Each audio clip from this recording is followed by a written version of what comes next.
আজকে তো শ্রাবণের চতুর্থ সোমবার। এই জন্য দেখো সকাল সকাল সমস্ত কাজবাজ করে ঠাকুর ঘরে চলে আসলাম।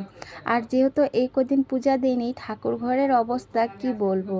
এসেই দেখি পুরা একেবারে ঠাকুর ঘর ধুলি ধুলি হয়ে আছে। আর যতদিন পূজা দেওয়া হয়নি ঘরের অবস্থা মানে ঠাকুর ঘরের অবস্থা পুরো এলোমেলো করে রেখে দিয়েছে। আর জানি না আমার রুমে এই যে এত তেলাচুরা কোথার থেকে আসে, এগুলা পুরো পটি করে ভরে রেখে দিয়েছিল। সেগুলো সমস্তটা ধোয়া পাকলা করলাম, করে নিয়ে যে ঠাকুর ঘরটা সুন্দর করে মোছামুছি করে এখন বাবা ভোলানাথকে সুন্দর করে পূজাটাও কমপ্লিট করে নিলাম। আর তোমরাও শ্রাবণ মাসে কে কে মন্দিরে গিয়েছিল অবশ্যই কিন্তু জানাতে ভুলো না। তো হ্যালো এভরিওয়ান, আশা করি সবাই ভালো আছো। তোমাদের আশীর্বাদেও আমি অনেকটাই ভালো আছি। এইভাবে আমি ঠাকুরকে পূজা দিলাম, দেওয়ার পরে এখন চলে যাব যেহেতু রান্নাঘরে।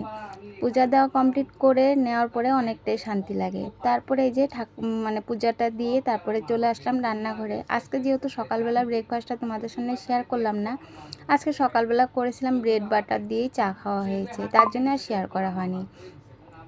এদিকে চলে আসলাম রান্নাঘরে। আজকে রান্না করব সব সবজি দিয়ে একটা পাঁচমিশালি সবজি।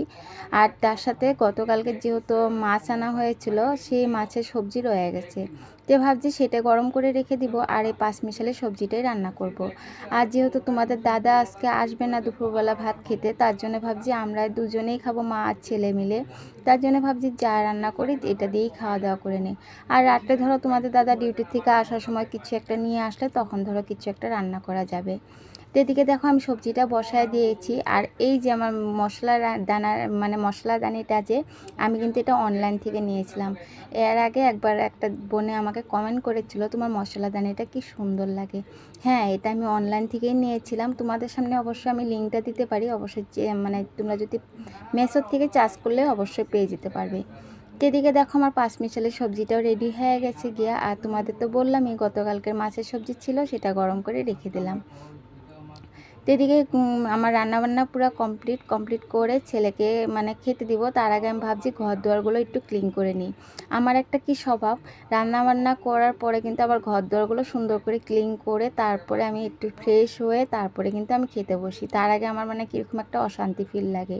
তা আমার মতন তোমাদেরও হয় নাকি অবশ্যই কিন্তু জানাতে ভুলো না। তো এদিকে ছেলেকেও খাওয়াই দিয়েছি, খাওয়ানোর পরে এখন নিজেও খেতে বসলাম।